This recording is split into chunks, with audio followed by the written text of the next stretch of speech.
Hi there, I'm Emily McBride and I'm a health psychologist and senior research fellow at University College London.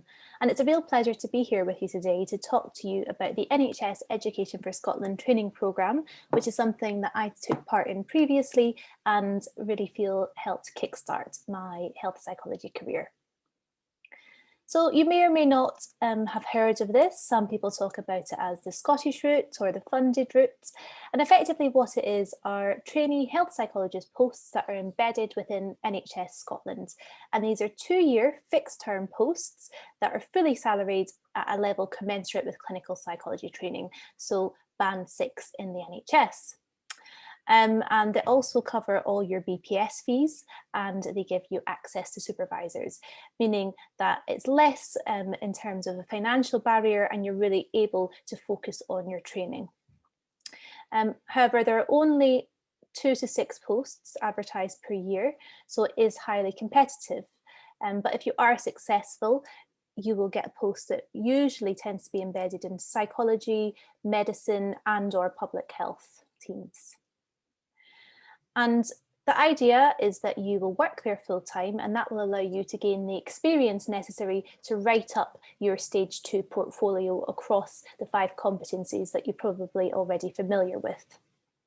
And this will be submitted in the usual way via the independent route of the stage 2 qualification, and you'll receive a viva at the BPS.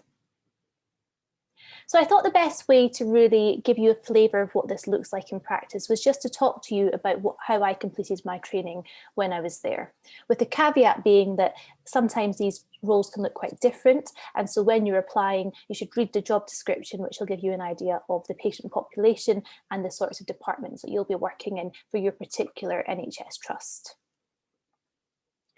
So first and foremost, I want to just talk to you a bit about the psychological interventions component, where I completed my training in behaviour change and interventions. So I worked within clinical health psychology department in chronic pain management. And this was really great clinical experience where I got to work one-to-one with patients, but also helped deliver group pain management programmes. And I did training in things like cognitive behavioural therapy, motivational interviewing, and then some of the more traditional behaviour change techniques like goal setting and implementation intentions. And I think this is really the novel aspect, or the most novel aspect of the NHS training programme, is that quite often you will get clinical access to working with patient groups. And I also received supervision from a clinical health psychologist and from a health psychologist as well. So I think that can be sometimes difficult to get in other settings, but was a really valuable aspect of this training. Secondly, I really loved working in research, and for me, I did mine within a diabetes outpatient clinic in a hospital. So I worked with patients who had really acute and endpoint diabetes and were showing quite severe symptoms. And I tested a shared decision-making intervention as part of a randomized control trial to try and increase patient involvement in very complex treatment decisions. And this was great experience where I worked with a multidisciplinary team for 2 years. And in the same way as you may with a PhD or a doctorate, professional doctorate, you can publish your research, so probably very similar to what you would be doing elsewhere. I think the main difference being that in the NHS, when you are working in research, it's very much on the ground. So I was embedded in a hospital, I was working with patients, and I think although that could bring a lot of challenges, it gives a really valuable lens to some of the complexities that patients face that sometimes we don't see as well within university settings.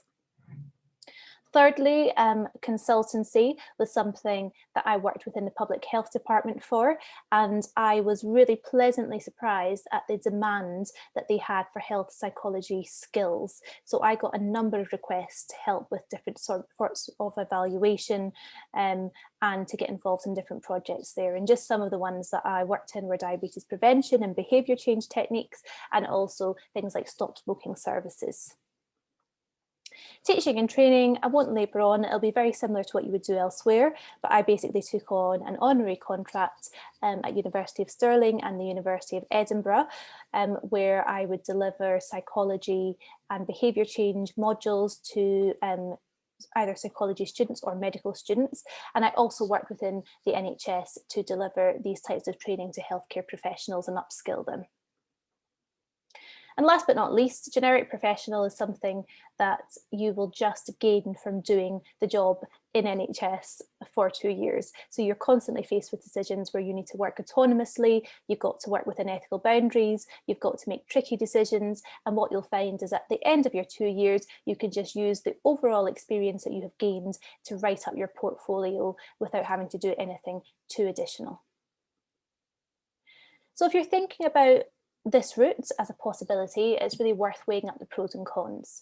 So the key pros being that you're going to gain really rich and diverse experience in the NHS, which is very novel to this particular programme, which will give you access to complex patient groups, and you'll hopefully be able to gain some clinical experience, which can be rare in health psychology. Also, when you do your research, it's very applied, and that can look good for other NHS applications going forward. And obviously it's fully funded, meaning that it should minimise the financial barriers or reduce them at least. And what I would say for me personally is that starting my career with this gave me a competitive advantage when I then went on to apply to other things going forward. However, there are a number of cons, and the main one being that it's not affiliated with a university, so you don't get to call yourself doctor because it's not a professional doctorate.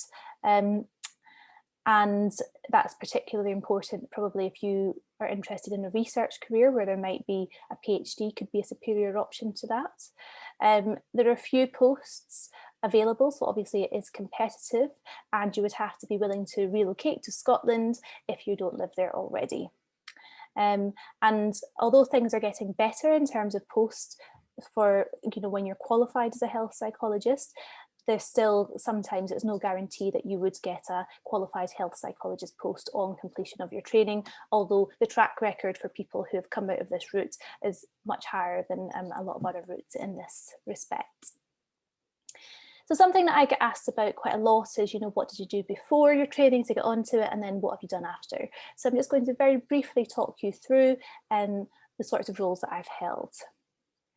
So prior to my training, I had obviously completed my undergraduate and my master's, and alongside that I did have some experience. It wasn't a lot, it was part-time roles, but there was a bit.